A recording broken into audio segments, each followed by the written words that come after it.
Assalamualaikum warahmatullahi wabarakatuh. Selamat siang, salam sejahtera untuk kita semua. Salam Om Swastiastu, Namo Buddhaya, salam kebajikan. Yang terhormat Ibu Leli Halimah selaku dosen mata kuliah pelibatan orang tua dalam PAUD. Yang terhormat Kak Krisma Immanuela selaku narasumber. Yang terhormat Kanisa Marlina selaku moderator. Serta yang terhormat peserta webinar yang berbahagia pada siang hari ini. Alhamdulillah, puji dan syukur kita panjatkan kepada Allah Subhanahu wa Ta'ala, karena berkat rahmat-Nya kita diberi kesempatan untuk menimba ilmu bersama-sama. Hari ini, kita akan mengikuti serangkaian acara webinar yang berjudul Mengatasi Anak pada Usia Tantrum. Berikut ini, saya bacakan susunan acaranya. Yang pertama, pembukaan. Yang kedua, pemaparan materi oleh narasumber, pemaparan materi oleh narasumber, sekaligus diskusi dan tanya jawab. Yang ketiga, ada penutup. Nah, mari kita sapa dulu nih peserta webinar pada hari ini. Halo teman-teman, bagaimana nih kabarnya hari ini? Baik. Baik. Ya, semoga kita tetap selalu sehat ya, amin. Nah, untuk selanjutnya, kita akan memasuki pemaparan materi yang sangat luar biasa, yang akan dipimpin oleh narasumber kita, yaitu Kak Ima.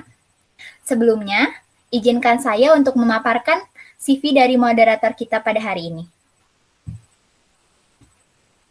Tempat tanggal lahir, Bandung, 12 Maret 2001, mohon maaf. Jenis kelamin, perempuan. Agama, Islam. Nomor telepon jika dibutuhkan, 0858 6422 3279. Riwayat pendidikan 2016 sampai dengan 2019, SMAN 10 Bandung. 2019 sampai dengan sekarang, Universitas Pendidikan Indonesia. Dan moto hidup yaitu, jika kamu mau, kamu pasti bisa. Nah, mari kita sambut moderator kita hari ini, yaitu Kanisa Marlina. Halo. Halo. Ada. Kanisa, bagaimana nih kabarnya hari ini? Alhamdulillah baik, Kak Nadia. Alhamdulillah ya Teh, semoga selalu sehat serta semangat terus. Amin. Ya. Ya, selanjutnya untuk mempersingkat waktu, langsung saja saya serahkan kepada Kanisa. Dipersilahkan. Baik, terima kasih Kak Nadia. Assalamualaikum warahmatullahi wabarakatuh. Waalaikumsalam warahmatullahi wabarakatuh. Sebelumnya, izinkan saya memperkenalkan diri. Saya Nisa Marlina Suherman sebagai moderator pada webinar kali ini.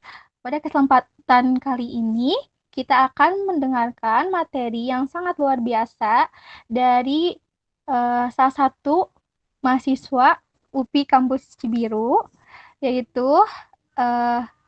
dengan tema cara mengatasi anak pada usia tantrum, yang tentunya sangat membantu para orang tua di rumah untuk mengatasi anak-anaknya yang sedang mengalami tantrum gitu ya.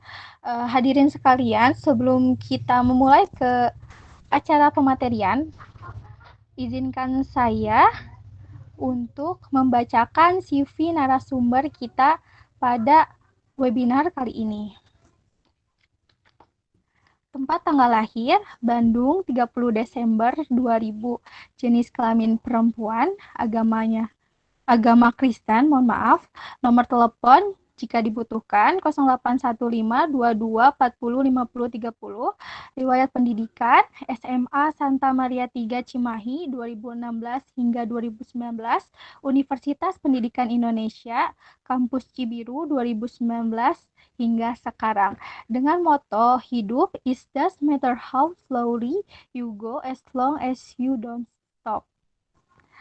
Langsung saja kita panggil moderator, langsung saja kita panggil pemateri kita pada webinar kali ini, Kak Ima. Halo Kak Ima. Halo Kanisa. Oke, Kak Ima, gimana kabarnya nih? Puji Tuhan baik, apalagi mau uh, diberikan kesempatan untuk membagikan materi hari ini tambah baik lagi. Iya, Tuh. alhamdulillah. Semoga kita semua juga dalam keadaan sehat terus ya. Untuk ya, mempersingkat waktu, kayaknya dari bunda-bunda di sini dan teman-teman semua sepertinya uh, udah gak kuat gitu untuk menerima materi yang mungkin sangat bermanfaat bagi kita sebagai calon orang tua dan bagi orang tua di rumah gitu untuk menghadapi anak yang sedang tantrum gitu. Mungkin langsung saja uh, untuk mempersingkat waktu, kami persilahkan kepada Kak Krisma untuk menyampaikan materinya. Oke, saya ucapkan terima kasih untuk Anissa.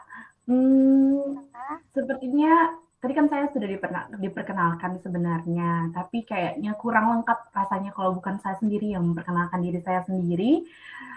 Perkenalkan, mungkin di sini ada yang seumuran sama saya, ataupun ada yang calon ayah, calon ibu gitu, atau yang mungkin sudah memiliki anak gitu ya. Karena saya dengar kalau nggak salah webinar ini akan disiarkan juga melalui YouTube ya Teh? Iya betul ya Kak. Oke, perkenalkan nama saya Krisma Immanuela Tarigan, tapi saya bilangnya apa ya, bunda, ayah bunda atau gimana nih enaknya biar lebih akrab ya. Mungkin teman-teman kali ya, kalau misalnya ada yang seumuran sama saya anggap kita semua teman lah, rekan satu kerja, saling sharing di tempat ini. Untuk teman-teman semuanya bisa panggil saya dengan sebutan Ima atau Kak Ima, Teh Ima, Mbak Ima, silakan. Gitu ya. Kita santai aja hari ini. Untuk tema webinar hari ini itu mengatasi anak pada usia tantrum. Nah, kira-kira dari rekan-rekan semua yang ada di sini itu pernah melihat nggak sih anak yang tantrum gitu? Ya, baik. Gimana dari peserta, mungkinnya dari orang tua, bunda-bunda, atau dari teman-teman sekalian yang punya pengalaman tentang anak yang tantrum atau pernah melihat atau mungkin adiknya pernah mengalami, boleh sedikit sharing bersama kita semua di sini. Boleh? Saya mau sharing, Kak. Boleh, Kak Rabila. Sebelumnya mohon maaf ya, saya mematikan kamera karena menstabilkan sinyal. Jadi saya pernah menemukan studi kasus ini jatuhnya. Jadi anak itu tidak tahu tantrum, tidak tahu apa, tapi dia tuh mengamuk, terus rewel banget, nendang-nendang, sampai kayak patah-patahin pensil, terus sampai tusuk-tusuk pensil ke badannya gitu. Apakah itu termasuk tantrum atau gimana ya?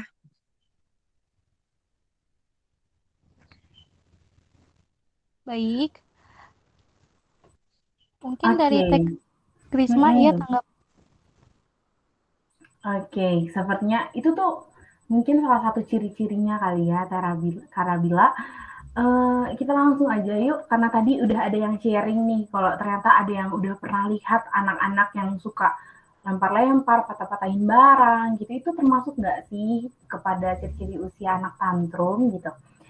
Kita mau tahu dulu, boleh ya di share screen PowerPoint yang sudah saya kirimkan? Oke, sambil kita tunggu, kita tetap bicara ya.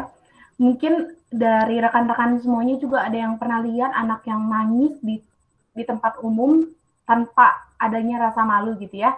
Dia nggak tahu kondisi tapi tetap aja menangis gitu ya. Dan orang tuanya malah jadi pusing ya. Ada malu, ada yang malah jadi marah-marah, ada yang ya udah dibiarkan saja gitu anaknya. Oke, sudah terlihat semuanya PowerPoint-nya? Kalau di saya sudah ada soalnya. Sudah terlihat. Bila sudah terlihat, langsung saja ya. Kita mau lihat dari definisi tantrum terlebih dahulu. Apa sih tantrum itu gitu ya? Tantrum yang atau istilah dalam psikologinya itu disebut temper tantrum. Nah, mungkin itu istilah yang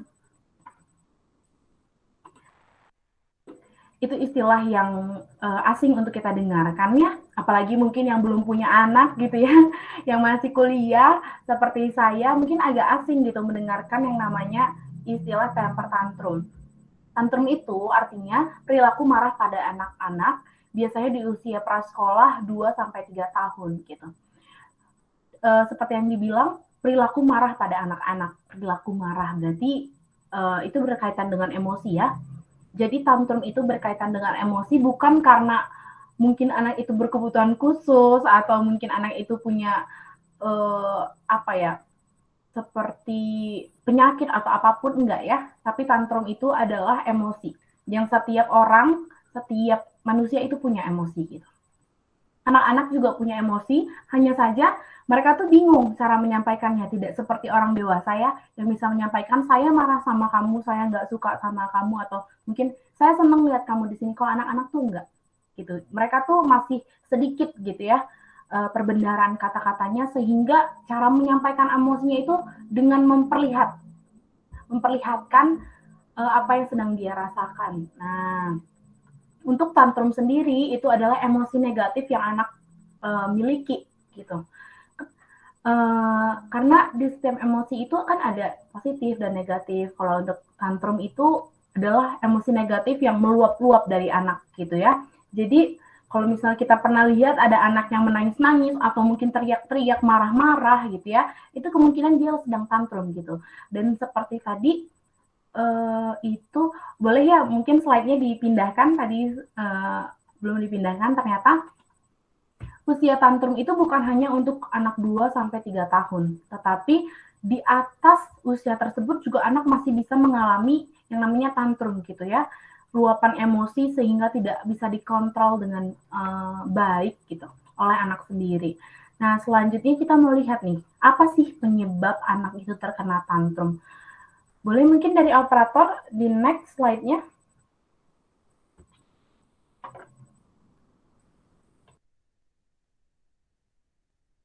Oke, mungkin ada kendala ya. Saya lanjut saja. Penyebab anak terkena tantrum nih, untuk rekan-rekan semuanya. Seperti yang sudah saya sampaikan tadi, bahwa anak itu sulit untuk mengekspresikan apa yang dia rasakan. Jadi salah satu penyebabnya adalah mungkin anak itu sedang merasa takut gitu. Dia saking takutnya dia nggak bisa ngomong bahwa mah, pah, atau kak, bang, aku takut. Jarang anak-anak bisa ngomong kayak gitu ya dengan jujur ya. Bahkan orang dewasa pun sampai detik ini bisa hanya menyimpan perasaan itu gitu tanpa membicarakannya. Nah, semua orang itu pernah merasa takut. Bukan hanya orang tua, bukan hanya orang dewasa, tapi anak-anak gitu. Ketika rasa takut itu memenuhi itu hati anak, sehingga membuat dia tidak nyaman. Biasa kalau kita lihat anak bayi, kalau dia tidak nyaman, apa yang dia lakukan? Menangis, betul ya? Seperti itu juga anak-anak gitu ya. Ketika dia tidak nyaman, dia keluarkanlah emosinya itu. Anak tantrum ini adalah luapan emosi ya, berarti itu sudah terlalu penuh gitu ya emosinya, sehingga harus diluapkan. Ketika dia merasa takut, itu juga akan menjadi penyebab anak-anak marah-marah, mencak-mencak, guling-guling, atau menangis gitu. Yang kedua itu kondisi lingkungan. Yang bisa tidak nyaman dengan lingkungan itu bukan hanya kita saja, tetapi anak-anak, bahkan anak-anak itu lebih sensitif gitu dengan kondisi lingkungan yang ada di sekitarnya. Ketika ada hal yang membuat tidak nyaman, dia mungkin akan menangis, bergerak secara gelisah sehingga mengganggu orang-orang di sekitarnya gitu. Baik misalnya kalau mamahnya lagi gendong, dia mungkin akan bergerak secara gelisah menunjukkan bahwa dia tidak nyaman gitu dengan lingkungan di sekitarnya. Dan itu bisa saja mengganggu orang di sekitarnya gitu. Oleh karena itu kita sebagai orang dewasa harus bisa lebih peka gitu terhadap tindakan anak sebelum kegelisahan itu meluap ya menjadi hal yang tidak bisa dikontrol lagi oleh kita. Nah, untuk selanjutnya dari kondisi lingkungan ada juga pengaruh waktu. Nah, kita pasti udah pernah dengar ya bahwa anak kecil, anak usia dini itu memiliki konsentrasi yang bisa dibilang konsentrasinya tidak lama. 45 menit dia duduk diam itu sudah sangat cukup baik gitu buat dia bisa menahan gejolak ingin bermain, ingin bergerak, ingin lari-larian gitu ya. Pengaruh waktu, anak seperti yang tadi kondisi lingkungan, pengaruh waktu juga sangat mempengaruhi perasaan anak. ketika misalnya anak disuruh terus, udah kamu mainannya ini terus, misalnya boneka untuk anak perempuan, main terus bonekanya, dia akan merasa jenuh lama-lama. Lama-lama dia menangis gitu. Dan orang tua jadi bingung dong, biasa kok anak saya fine-fine aja gitu ya main boneka, terus dia tiba-tiba menangis karena boneka itu ternyata dia sudah terlalu lama bermain dengan permainan yang dia miliki sehingga ada rasa jenuh, ada rasa bosan gitu. Dan akhirnya dia ngamuk lah. Entah ngamuknya menangis, entah jadi teriak-teriak, atau mungkin malah jadi marah-marah gitu sama orang tua atau orang di sekitarnya atau pengasuhnya gitu. Makanya penting sekali bagi kita orang dewasa itu untuk mengerti perasaannya anak. Kira-kira anak bisa bertahan nggak ya lebih dari 15 menit dengan permainan yang sama, atau mungkin anak bisa oke nggak ya kalau saya bawa pertemuan misalnya orang tuanya lagi mau meeting gitu ya, dibawa anaknya, mungkin untuk stay selama 10-15 menit anak masih oke sambil minum atau sambil makan makanannya dia, cemilannya dia. Tetapi setelah 20 menit, wah mulai bergerak gelisah gitu ya anaknya, karena waktunya sudah waktunya aku untuk main gitu, untuk kata mereka tuh ya, karena sudah bosan dan tidak mengerti juga pembicaraan yang ada di sekitarnya. Penyebab anak tantrum salah satunya adalah pengaruh waktu, sehingga kita perlu nih membuat estimasi waktu yang baik untuk anak ketika diajak keluar ataupun diajak bermain. Nah, yang selanjutnya itu pengaruh dari orang lain. Pengaruh dari orang lain itu mungkin ada yang pernah dengar nggak sih kalau anak kecil itu bisa cemburu? Pasti pernah ya, karena setiap manusia yang seperti saya sampaikan tadi itu punya emosi. Anak kecil pun punya emosi. Dia bisa cemburu. Pengaruh dari orang lain salah satunya adalah rasa cemburunya. Mungkin banyak dari kita yang melihat kalau misalnya nih anak usia 2 tahun terus dia sudah memiliki adik tuh. Kadang ada rasa iri hati ya, ada orang tua tuh kadang ngomong, aduh saya takut anak saya malah jadi cemburu sama adiknya, karena dia merasa perhatian kami terbagi, tidak ada yang perhatian lagi sama dia, bukan begitu? Ya. Nah, seperti itu juga anak. Ya, betul ya, Tenisa. Oke, seperti itu juga anak. Tetapi cemburunya bukan hanya sama saudaranya aja, tetapi sama orang tua, sama pengasuhnya, mungkin dia bisa cemburu, sama neneknya, orang-orang terdekat di sekitarnya itu bisa membuat dia punya rasa cemburu. Nah, seperti yang saya bilang, gitu ya, berulang kali saya katakan bahwa anak itu sulit untuk mengekspresikan apa yang dia rasakan melalui kata-kata. Jadi dia mengekspresikannya melalui sikap, mimik muka, perilaku gitu. Dia menunjukkannya bahwa aku tuh nggak suka loh mama kayak gini, aku nggak suka papa kayak gini, aku nggak suka perhatian orang tuh tertuju pada orang lain, bukan terpusat padaku lagi gitu ya. Sehingga ini mempengaruhi mood anak gitu. Pertemuan dengan orang lain juga sangat mempengaruhi mood anak, sehingga kita sebagai orang dewasa, calon orang tua atau orang tua yang sudah memiliki anak, penting untuk memberi pengertian kepada anak ya, agar meminimalisir penyebab tantrum ini gitu. Oke, dan juga kita juga harus sadar bahwa apakah anak kita nyaman dengan orang-orang di sekitarnya gitu. Kalau misalnya dia tidak nyaman dengan orang-orang di sekitarnya, kita jangan paksakan anak itu untuk bertemu orang itu. Jadi saya punya cerita, saya punya ponakan saya ini laki-laki, dia masih sekitar usianya mau beranjak 3 tahun, pada umur 1-2 tahun ini. Saya kurang tahu penyebabnya apa, tetapi ada satu, dibilangnya opa di gerejanya itu mungkin punya perawakan yang besar gitu ya, tinggi besar, sehingga mungkin ponakan saya ini merasa takut melihatnya gitu ya, merasa takut karena orang-orang di sekitarnya nggak ada yang sebesar dan setinggi itu gitu kan, dan punya suara yang ngebas dan besar ya, layaknya ya laki-laki laki-laki yang sudah matang lah umurnya kan, opa. Nah, setiap ketemu sama opa ini tuh ponakan saya takut, nggak mau gitu. Bisa sampai nangis malah gitu kan, padahal nggak diapa-apain itu, padahal cuma ketemu doang gitu ya. Tapi mamahnya selalu bilang, ayo salam gitu ya, sehingga anaknya nangis kan. Nah, itu yang seharusnya tidak kita lakukan gitu. Kita tidak memaksakan anak untuk, ayo lawan rasa takut kamu, tidak. Tetapi kita coba mengerti rasa takut itu, memberikan pemahaman gitu nantinya. Bahwa opa tuh tidak jahat, opa tuh sayang sama kamu. Mungkin kamu kaget karena melihat dari mukanya atau dari pembawaan badannya, perawakannya tinggi dan besar, sehingga kamu kaget. Seharusnya orang tua memberikan pengertian buat anak, tidak yang memaksakan, oh enggak, baik kok baik, tapi sambil sodor-sodorin anaknya baik-baik sambil didorong, tambah takut anaknya, malah itu yang bisa membuat dia trauma ya, trauma dengan orang tinggi besar gitu ya. Oke, selanjutnya yang terakhir itu ada pola pengasuhan yang kurang konsisten. Nah, salah satu anak tantrum itu penyebabnya karena pengasuhan yang kurang konsisten. Pernah lihat nggak sih atau pernah merasakan nggak sih? Kalau misalnya kita minta sesuatu ya, kalau saya misalnya minta, saya beli baju gitu ya. Enggak, jangan baju. Kalau baju agak ini ya, mainan deh dulu ya, waktu saya kecil mainan. Kalau saya minta ke mama saya itu nggak dibolehin. Oke, akhirnya saya larilah ke papa saya untuk mendapatkan jawaban iya gitu.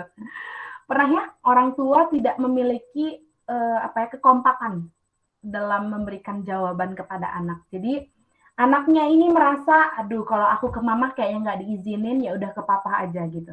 Kalau ke papa nggak perlu pakai nangis-nangis segala, udah dapat izin. Kalau ke mama harus sambil menangis gitu ya. Nah, pola pengasuhan yang tidak konsisten itu membuat anak berpikir bahwa, oh kayaknya kalau aku seperti ini, aku dapat yang aku mau.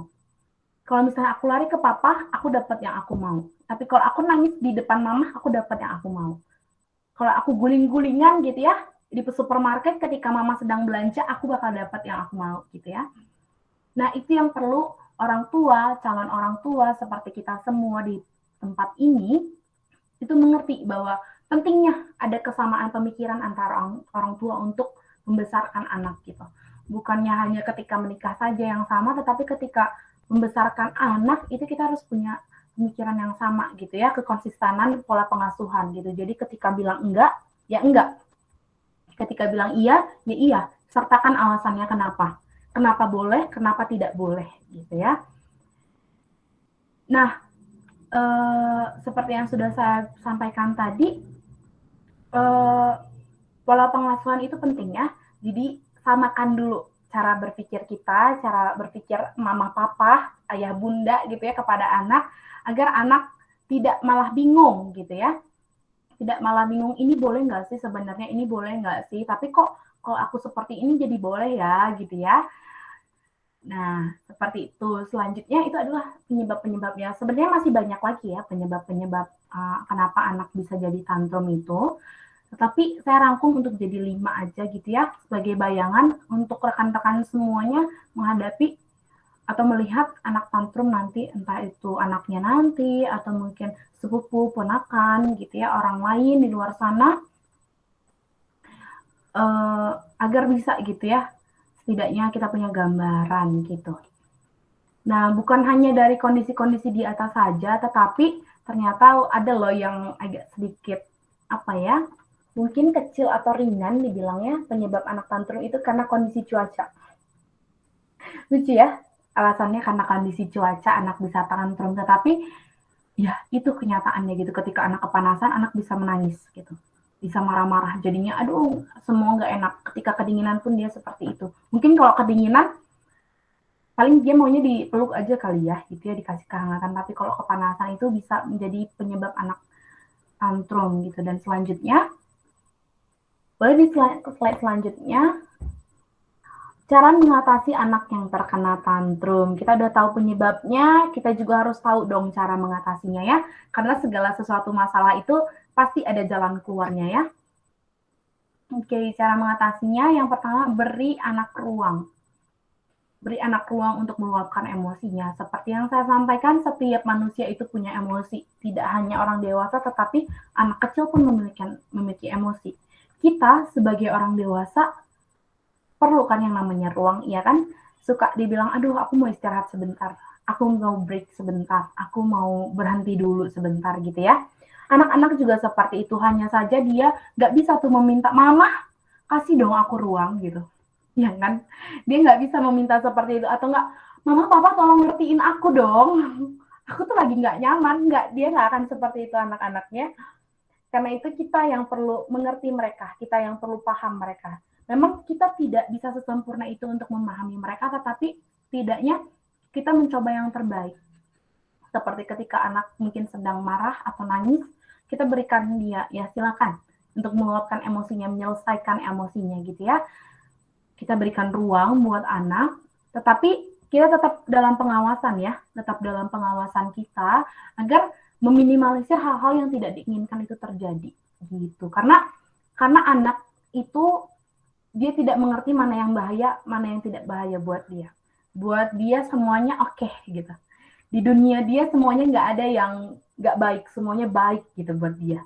Jadi makanya kita sebagai orang dewasa, ketika anak sedang tantrum, kita memberikan ruang, biarkan dia meluapkan emosi sambil terus mengawasi dia di jarak yang aman gitu dengan anak, baik aman buat anak, baik aman buat kitanya juga sebagai orang tua. Yang kedua, tunjukkan empati.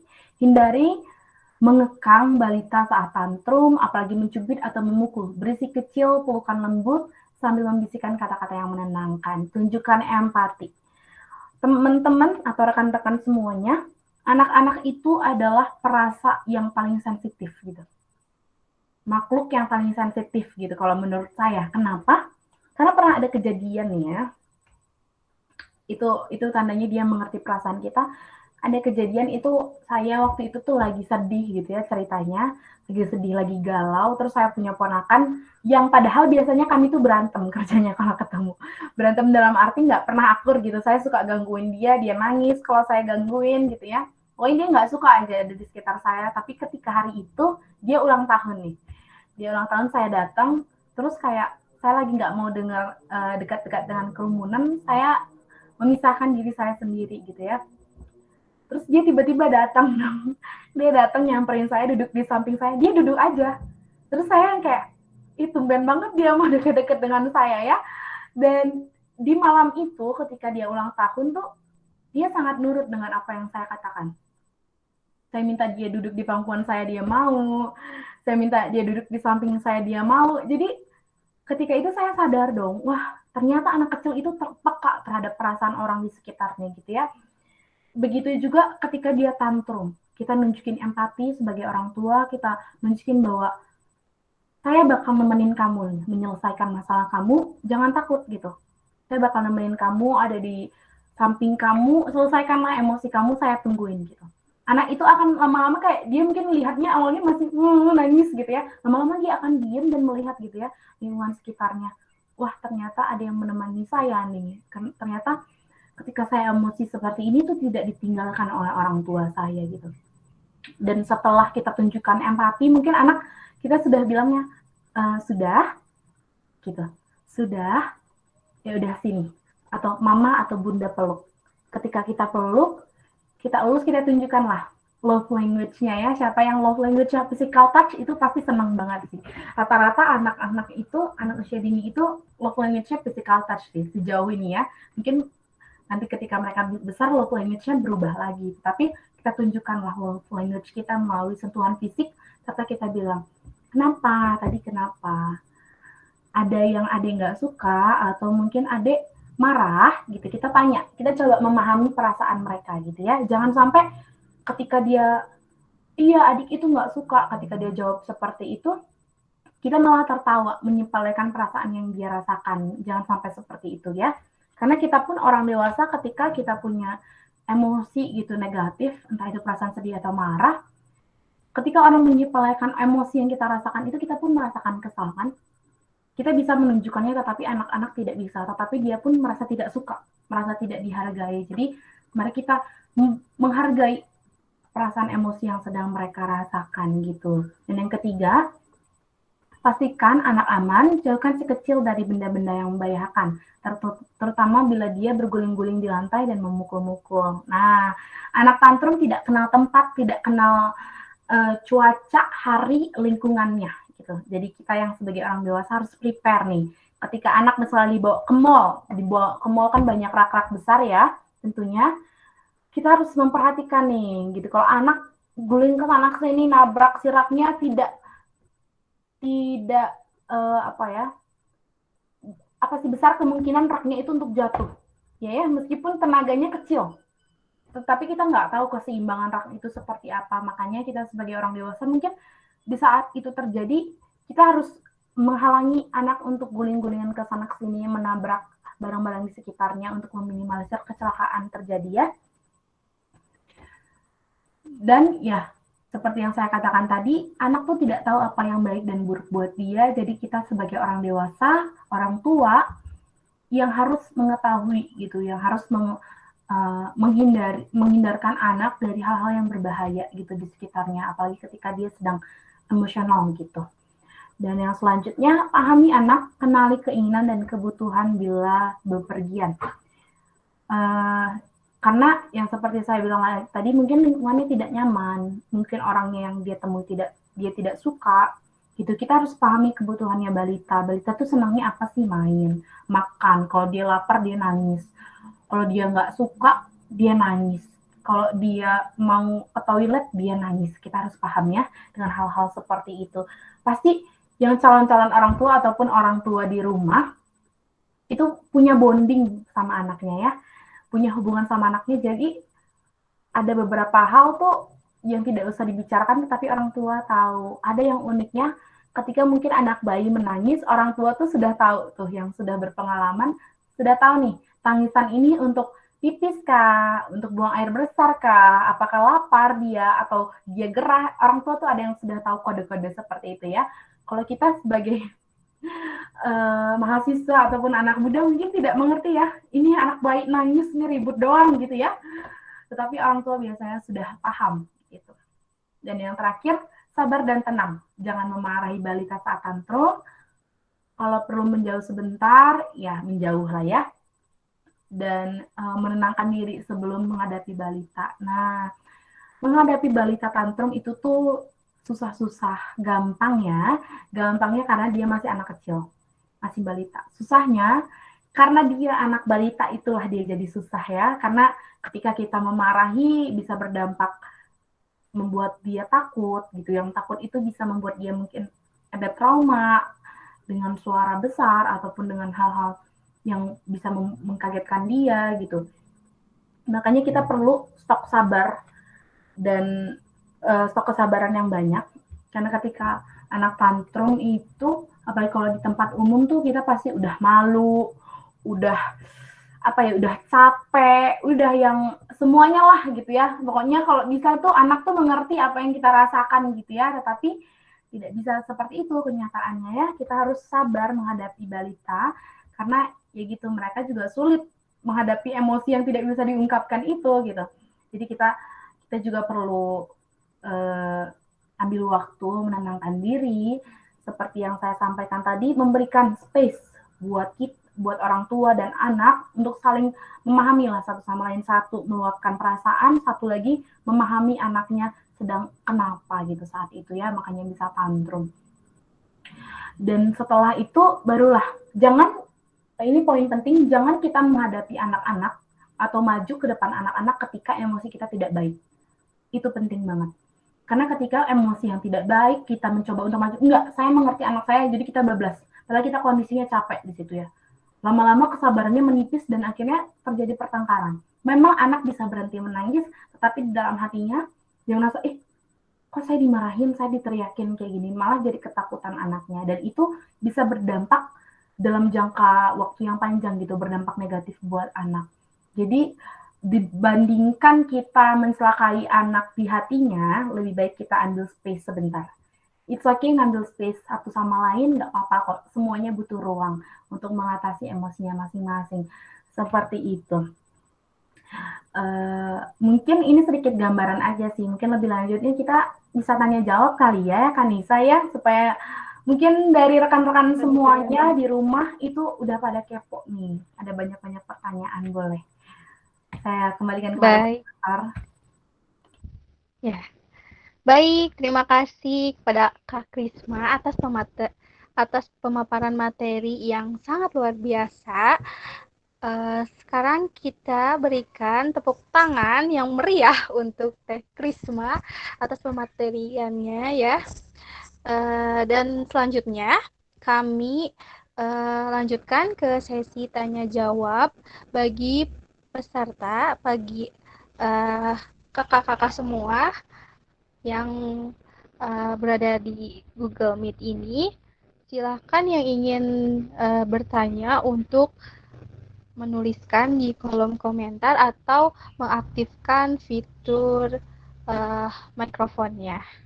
Kami buka untuk 3 penanya terlebih dahulu. Boleh dimulai dari sekarang. Boleh Teh Lulu.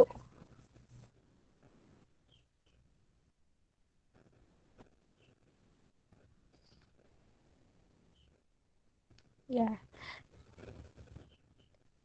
Terima kasih atas pertanyaannya, Teh Lulu. Saya bacakan. Jadi izin bertanya katanya. Jadi saya itu punya ponakan yang suka tantrum kalau nggak dikasih. Ketika dia mulai marah, menangis, berteriak, orang tuanya menyalahkan dia karena tidak menggunakan HP. Agar anaknya diam dan menganggap saya ngejailin anaknya. Sebaiknya apa yang harus saya lakukan jika hal tersebut terjadi lagi? Walau saya sudah sering memberi pengertian gak baik, sering lihat HP dan sebagainya. Ya, terima kasih Teh Lulu atas pertanyaannya. Silakan kepada Teh Krisma untuk menjawab pertanyaannya. Boleh dijawab mulai dari sekarang? Oke, apa yang harus Teh Lulu lakukan ya gitu ya?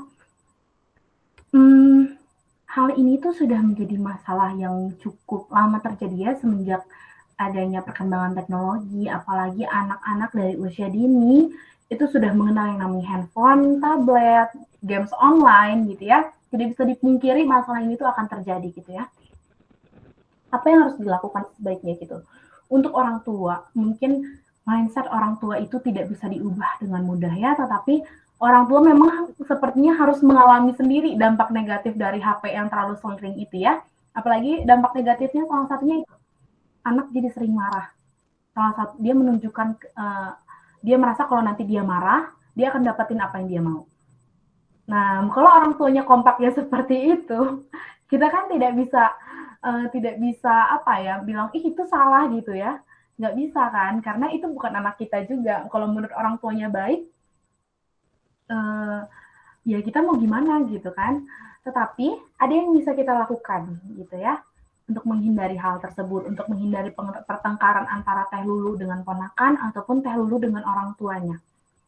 Dengan apa? Tidak menunjukkan HP-nya Teh Lulu di sekitar anak. Tidak memberikan akses kepada anak untuk melihat handphone. Gitu ya. Cara yang terbaik itu ya itu menghindari akar masalahnya. Masalahnya dari mana? Dari handphone. Berarti kita harus jangan sampai handphone itu ada di jarak jangkauan pandang anak gitu untuk meminimalisir itu terjadi gitu. Kalau nanti dia kecarian, silakan aja dia cari gitu. Yang penting handphone itu tidak bisa dia temui gitu kan, karena anaknya juga terbatas ya geraknya, tidak mungkin dia bisa menjangkau hal-hal yang tinggi gitu ya.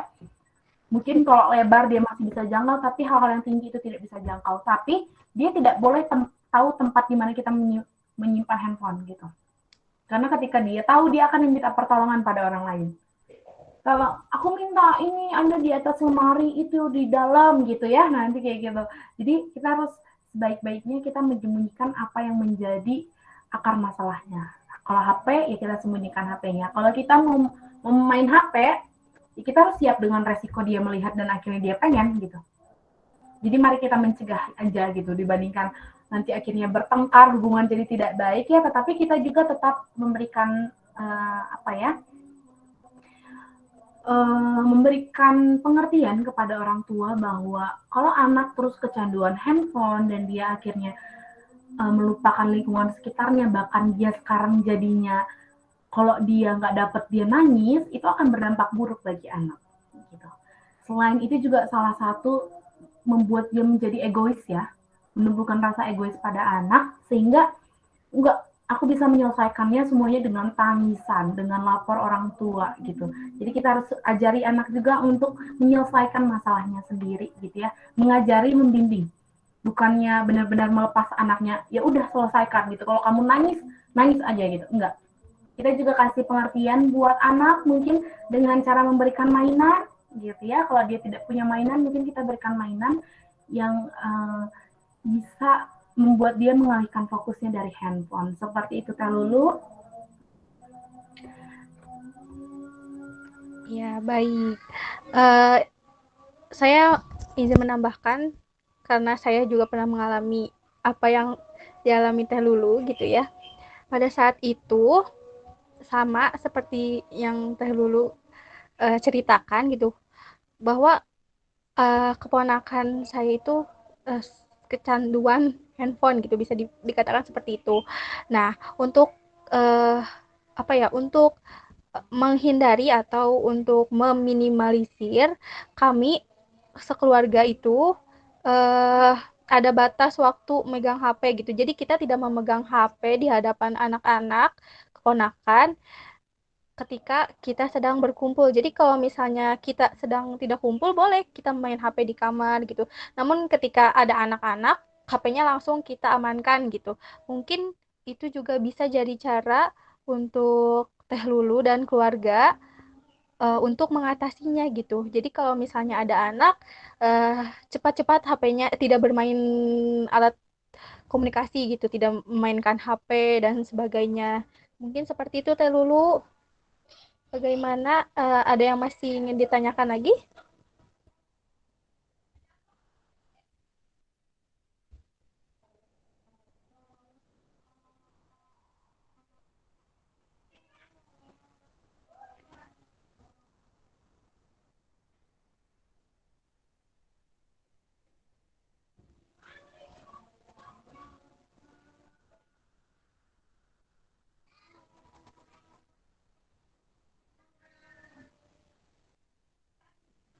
Oke, untuk mengefektifkan waktu, kita lanjut saja ke pertanyaan kedua dari Kak Desiana.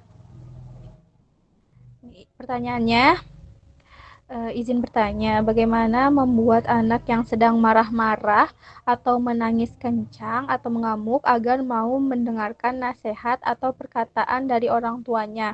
Karena kalau disuruh diam atau kita menenangkan dan mengalihkan dengan hal yang lain, justru semakin memberontak. Terima kasih. Baik, terima kasih Teh Desiana. Uh, saya persilahkan kepada Teh Krisma untuk menjawab pertanyaannya. Oke, sebentar ya. Bagaimana membuat anak yang sedang marah-marah atau menangis kencang, menangis kencang atau ngamuk agar mau mendengarkan nasihat atau perkataan dari orang tuanya, karena kalau disuruh diam atau kita menenangkan dan mengalihkan dengan hal yang lain, justru semakin memberontak. Ketika anak menangis kencang atau mengamuk, dia tidak bisa mendengarkan orang lain. Gitu ya. Kita posisikan diri mereka adalah kita. Karena tidak jauh beda ya cara mengendalikan emosinya ketika orang dewasa aja sedang menangis gitu ya. Menangis atau ngamuk, emang seneng gitu ya kita untuk ngedengerin orang lain menasehati kita, tidak. Seperti itu juga anak. Biarkan dia mungkin nangisnya mungkin tidak bisa dikontrol ya, itu resiko juga sebenarnya. Kadang ada nangisnya kencang, apalagi kalau malam-malam gitu ya, takut mengganggu satu sama lain. Berikan, kan seperti yang saya sampaikan, anak itu tahu apa yang orang rasakan, apa yang sedang orang di sekitarnya rasakan. Ketika kita menunjukkan rasa kasih sayang kita, dia tahu. Coba kita belajar untuk kasih dia pelukan, gitu, menenangkan dia dengan pelukan, tidak dengan mengalihkan perhatiannya dengan kasih mainan atau apapun, enggak, kita kasih pelukan. Gitu. Pelukan itu mungkin ada yang efektif, ada yang tidak, gitu, tergantung situasinya. Tetapi yang perlu kita lakukan itu biarkan anak itu mengeluarkan emosinya tanpa memarahi dia terlebih dahulu, karena ketika anak dimarahi, memang dia pasti diam. Dia jadi diam, tapi diamnya itu menyimpan banyak sekali ini ya, misteri ya di perasaannya gitu, di hatinya. Entah dia diam jadi karena dia takut, atau dia diam jadi karena ya udah biar nggak dimarahin lagi gitu ya, jadi dia ragu untuk mengekspresikan perasaannya, let them show their expression gitu, what they are feeling gitu, biarin dia menunjukkannya gitu. Kita sebagai orang di lingkungannya, kita coba untuk meminimalisir dia teriak-teriak. Ya udah, adek nangis aja, jangan teriak-teriak gitu ya. Nangis, tapi kan misalnya bunda atau mama nggak ngerti kalau adek nangis terus, kita ngomongnya pelan-pelan. Jangan kita ikut, iya, kamu kok nggak bisa diem ya, mama juga nggak ngerti dong gitu ya. Kalau kayak gitu kan kaget juga anaknya gitu ya, dia bisa diem nggak? Karena kaget mamahnya mungkin pakai nada tinggi gitu. Biarin dia menunjukkan perasaannya, jangan alihkan emosinya itu. Karena ketika mengalihkan pun itu kurang efektif juga, karena emosinya jadi setengah-setengah keluarnya. Takutnya dirapel, dirapel ke malam selanjutnya, atau nanti setelah dia diam, akhirnya ada sesuatu hal yang tidak menyenangkan hatinya, dia nangis lagi gitu kan, itu jadi kerja 2 kali buat kitanya juga. Seperti itu. Jadi kalau nggak berikan pelukan, berikan dia space waktu, berikan dia kata-kata penenang juga dengan baik, jangan memarahi gitu ya. Memberikan pengertian dengan memarahi itu berbeda. Menegur dengan memarahi itu berbeda ya. Semoga itu bisa membantu dari pertanyaan Teh Desi tadi. Semangat Teh Desi. Kalau yang punya anak-anak seperti itu di sekitarnya. Oke.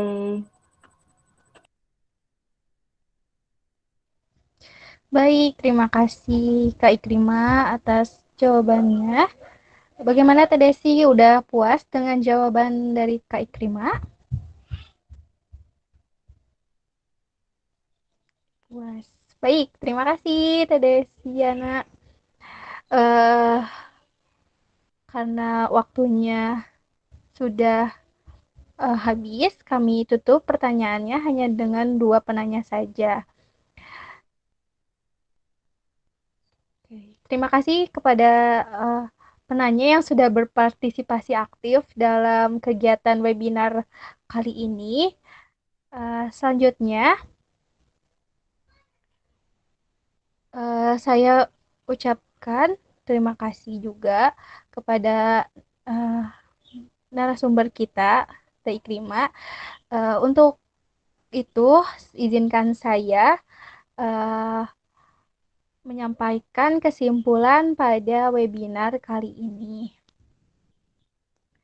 Oke, kesimpulan pada webinar kali ini, tantrum adalah suatu peristiwa ledakan emosi pada seseorang yang biasanya dilihat dengan ekspresi kemarahan gitu. Tantrum ini banyak sekali penyebabnya.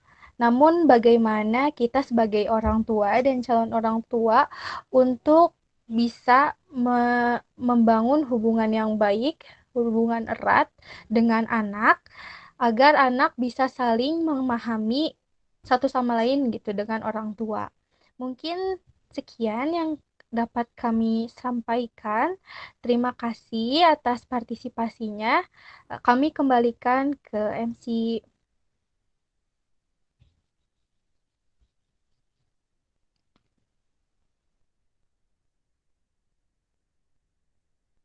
Iya, baik. Terima kasih kepada Kanisa telah memandu jalannya pemateri hari ini dengan baik. Terima kasih juga kepada Kak Ima selaku narasumber yang sangat luar biasa ini ya. Mari kita applause online dulu. Sangat good job. Ya, selanjutnya yang terakhir itu terima kasih banyak untuk teman-teman peserta webinar kali ini yang telah mengikuti acara webinar ini gitu ya. Kalian juga tetap luar biasa. Semoga kita dapat berjumpa lagi di lain waktu yang lebih membahagiakan lagi.